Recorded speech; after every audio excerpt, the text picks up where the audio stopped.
Bagong simula, yung mga bashing daw na OA daw ako daw. Okay, sila man good usually ang dili gyud kabalo mo market. You want to be honest in a way na kaguba ko dog negosyo ba? How can I explain that feeling to non-Dabawenyos? Ayun lang si promote og Davao. I experienced worst nga mga bashing.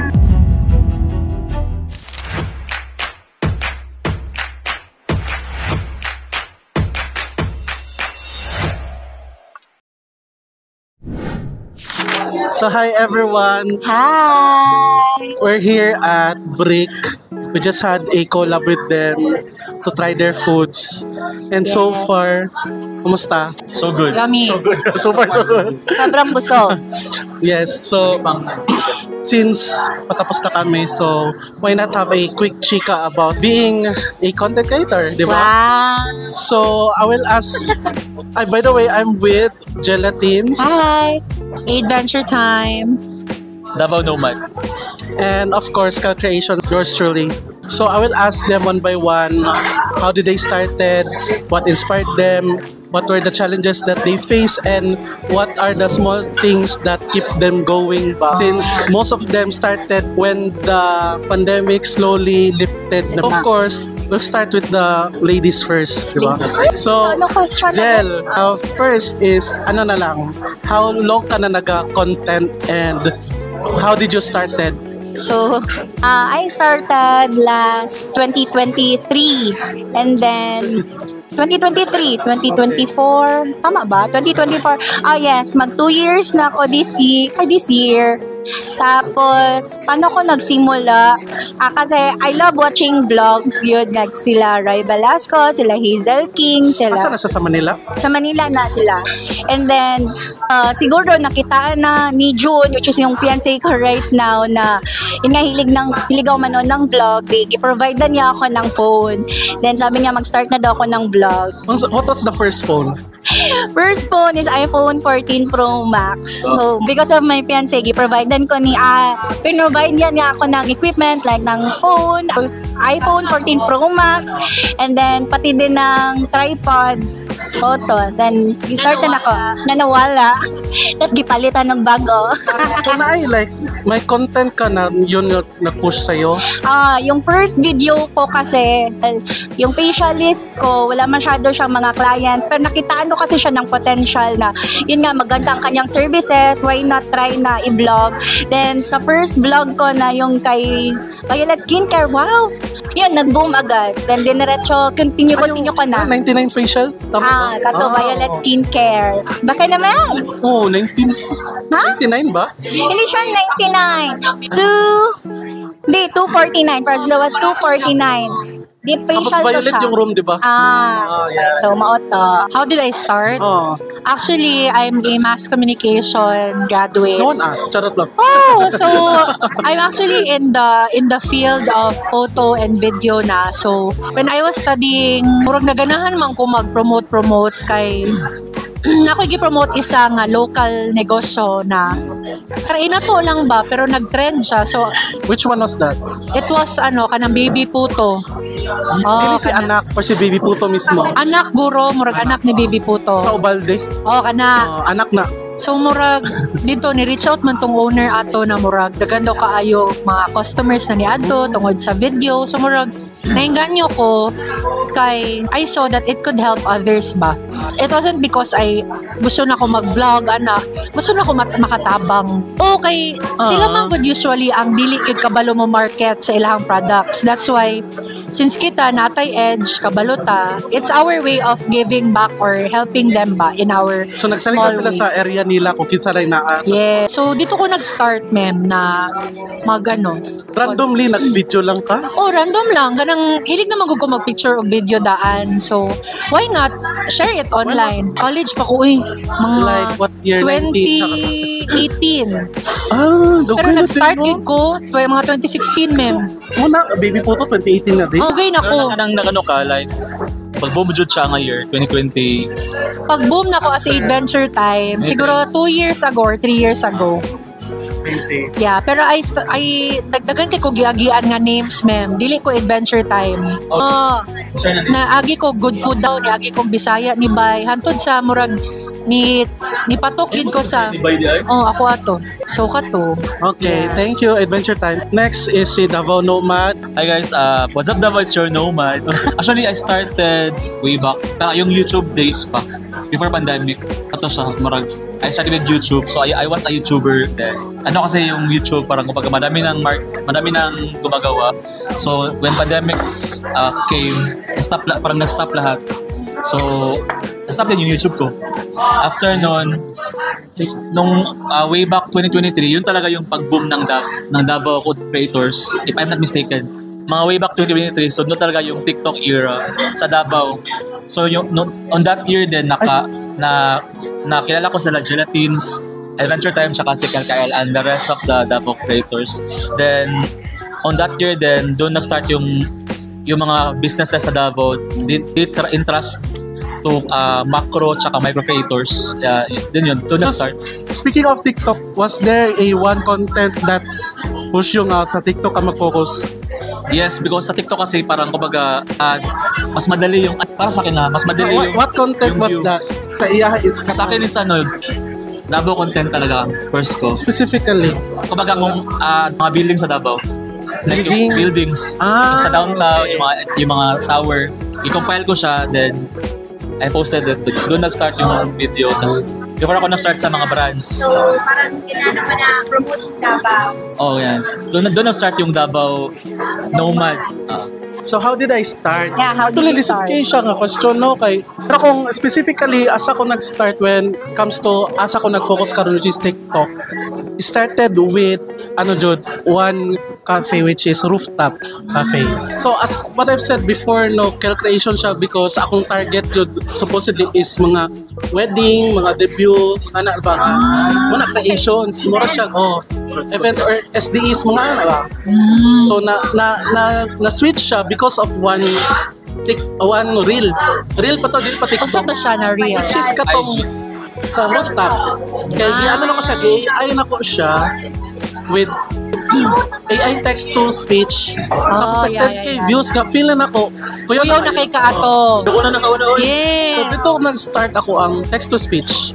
Before ta ka na ilahat, ang nakita na ko na video nimo kay kanang murag nagalabay-labay kag mga hats. Murag kanang naga-transition, creative videos transition ka na ilahan. Precision gaming dyan. Yes, kapoy bito to.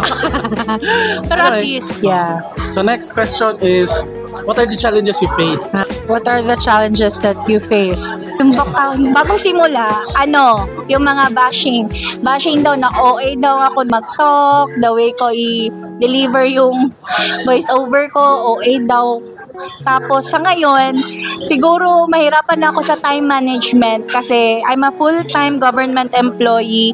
Tapos sinabayan pa ng vlogging. So, 'di ba, mahirap siya i-manage, i-balance. So, ayun. Pero tinatry kasi gusto man. Pag gusto, may paraan. Ganun. Amen. Next. Challenges as a content creator, I think, is actually making a proper review. Na like, alam mo yun, balanced review, unbiased reviews na, syempre, businesses entrust their marketing sa atua, and then kita, we want to be authentic in a way na, dili ta gusto kaya ganing kaguba ko ng negosyo ba? Oo. Diba? We want to be honest in a way na ma-entrust ta sa mga listeners o viewers na ni siya, trustworthy ni siya na creator kay nagaingon tag tinuod pero wala ta nagaguba og negosyo, which is I think very hard as a creator kay you need to be careful ba? Kay isa lang man good na murag wrong mistake nimo, pwede man good nimo ikaguba. So yun, I think that's a challenge for me. For me naman, sa Davao Nomad ko na platform, ang base sa, palagi kong mabasa or nakikita yung, promote ng Davao, muna kong challenge, like, how can I explain that feeling to non-Davaoenos?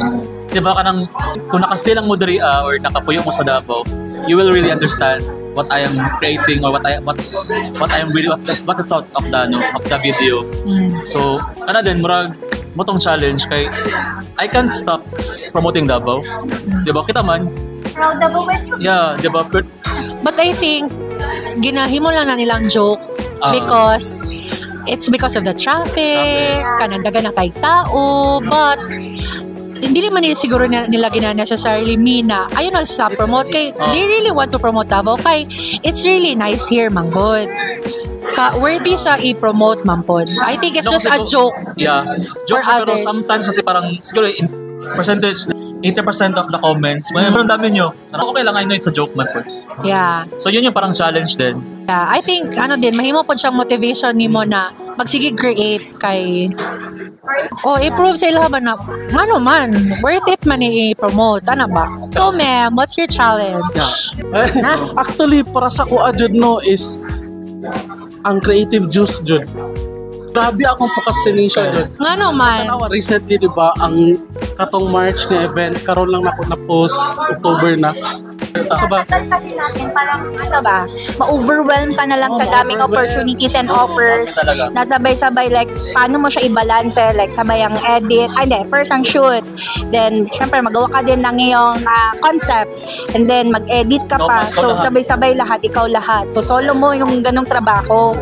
Ganun siya kahirap. Kanang kuan god kanang how to like be better of your previous content ba?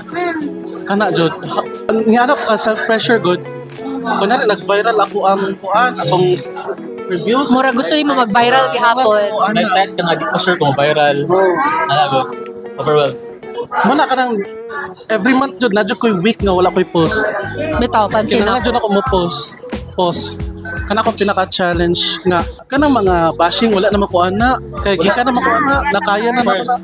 I experienced worst nga mga bashing, online bullying. Yes. Wala na na-overcome na ako na. Pero dara na ako nag-struggle sa procrastination. Kasi parang pati mental health natin ba affected ang mental health sa sobrang kadami nating kinaisip, maraming brands na ina-handle, parang draining siya, kumbaga ganun. Next question is, what are the small wins that keep you going? Small wins. Small wins para sa ako is maka-help sa mga local businesses, like may magsabi na, uy ma'am, nidaghan na akong customers, nidaghan na akong clients na sa start pa lang medyo mahina, tapos because of our content kay ma-expose sila, tapos maraming makaalam din, marami silang clients. Then second siguro kay malibre ko pang family ko kay sa mga perks like mga vouchers sa mga brands, diba? So, maka-happy lang siya and fulfilling na pati ang aming family is matreat namin. Yun. For me, ang small wins I think is being one of the choices na kanang adtuan gani mong page if kailangan nila ngani ba like wala sila kabalo asa mukaon, so mo adto sila kay Gelatins, moadto sila sa atong page ana, so View lang kayo sila. yeah. And now na marami nang nag-help sa mga local businesses, mas maengganyo ka to make more content ba kay yun nga, naging naging basis na ang page natin to, yes, na maghanap ng kung anong bago sa Davao, ganon. So yun, I think small win ko yun. Yeah. Like, naka-receive ka talaga from strangers nga. Yes, may mga comment good na, ma'am. Thank you kaayo kay nag-post mo kay para kabalumi. Ako dili man ingog daghan good ma'am, pero when I read, maski maka-read lang og isa or duha, nakay ko murag I feel like worth it ng kapoy sa shoot and edit ana, di ba? Yes. Na-appreciate di Aita. Kay syempre, dili ba maiwasan ma'am na ma-burnout ta. Yan talagang burnout. Kay take it from Gelatins na murag na burnout jud siya, pero eventually you pull yourself back man gyud kay passion man nato ni. Yeah, so that's for me. Ako naman, actually, nasagot na lahat. So copy-paste na lang daw kay Nomad. Nasagot na lahat. Actually, given na kasi yung talent fees. Actually, practically speaking, wins din siya. Yung mga talent fees. yung mga free food, yung Yeah, mga perks. PR kits. Answer ko is written lang sa kanila. I was able to treat my family by supporting the brand to creating contents. Ano siya, so murag win-win situation siya kasi you treat your family tsaka you also support the brand in one, di ba? Yeah. Diba, parang kumbaga gusto ko kasi for how many months ako lang mag-isa yung kumakain or with friends or ako lang yung nakaka-receive ng treatment na ganito. One of my small wins yung I share it to my family ba? To my papa, to my mama, Yes. ate. So iba kasi yung feeling na ma-experience din nila yung experience mo. Correct. Diba? Tapos, not just experience, kumbaga, it's also free, diba? So, kumbaga, yeah, yun talaga yung small wins ko.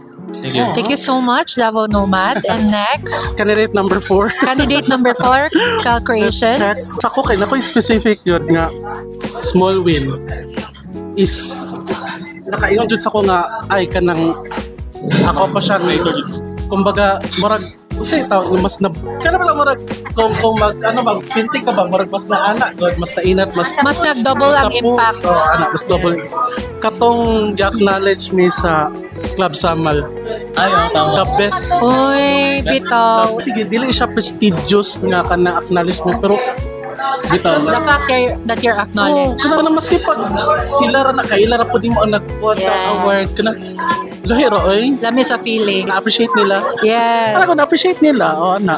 Kay ako wadyo ko na-expect ato nga naay paning ana jay nya in front of other fellow ba. Correct. So it all started with basta kayo nalingaw lang kag-edit. Yeah. And then pwede din siya ma-monetize. Yes. So, small wins naman na ka nang ma-monetize mo siya. Kaya diba, we all have bills to pay by so nothing Reality. is free in this world. So I think kato ang small wins ako. So for the last question, anything you can say to aspiring na lang content creators? So ako kay kung anong merong equipment o phone na meron ka, start ka na kasi kahit anong pang phone na meron ka, as long as may camera siya, pwede ka nang mag-vlog. And then kung gusto mo talaga, gawin mo right now na wala na ugma kay kailan ka man makasimula kung magsige ka bukas. And then love what you're doing kay syempre without passion dili ka makabuhat og nice content. And then ayun, just keep going lang as long as love nimong ginabuhat nimo. Wow. So, for me, copy-paste. Next. Sorry. For me, yun sa man ako ang Ako, I think, kabalo ko copy-paste siya, pero important yun na you love what you do, yun. Kay mag-reflect man gud siya sa imuhang videos or contents if you really like what you're doing. So, always improve na lang. Huwag kayo mapanghinaan ng loob if konti lang yung views because just keep posting kay mo appreciate ana and there will be a video na maka sa mo murag breakthrough nimo na video ba. Yes. Kay murag naagian man gud ako na ana ko ba after how many years man gud ma'am ka give upon man gud ko. Okay, kapila na man gud ako na wala may ga-appreciate niya pamilya lang na ako naga-share to the point na magsigog pa ingon na uy pwede ko pa share. Yes, and right now if I post di murag kabalo man ko nagapa-share man gyapon ko. Pero it's because of awareness na lang po para kabalo sila na naingani. Pero dili pareha dati ba na kailangan ako maningkamot gid mag-reach out sa people na uy pwede pa like, pwede pa share. Kaya murag wala may ka-share. So karon na Subscribe. dagana na di nagatanaw no. Dagana na naka-appreciate. So padayon lang yun and just do it out of passion yun. Not for money, not for fame. Given na yan, sir. Kay makita lang magod ang kwarta pero ang passion and if you're really happy about it, mo man ay priceless. Yeah, so that's for me. Saan bagsak? Yeah. Actually, copy-paste na po siya kay na tubag na tanan. So ako na lang is, add lang ako na don't just do kasi yung passion kasi, given na din yung passion. Do ka ng content nga nailaman ba? Naay ka ng May purpose? Naay ka ng nailaman, na meaning ba ka not just ka ng wat lang ka or ka ng good. So kanang naay kanang kay makuha sa video good. So niunod na content kana kana siya dako wala siya nga impact para maka di ba kay kung gusto ka mo tabang sa ano sa gusto ka mo tabang sa ano murag nanaan kanang imong gusto kanang sa Unsa man? so dami Assignment na lang. nana ang Heart. Unsa hard ba to heart? help di ba the Ah. business do it with the With mind compassion. with compassion Yes. kanang na pod kanang do it nga naay makuha ang viewers sa imo Correct. Yes. Ikaw naman, Cal Creation. Okay So, sa pa? ako po, don't start if ang imong number one goal is makakwarta. Correct. Diba? Start because you love it. Mm. Nakoy friends, tabangi ko bi, gusto ko ma-vlogger. Spoon feed na ko tanan. So nga, ay katong shortcut.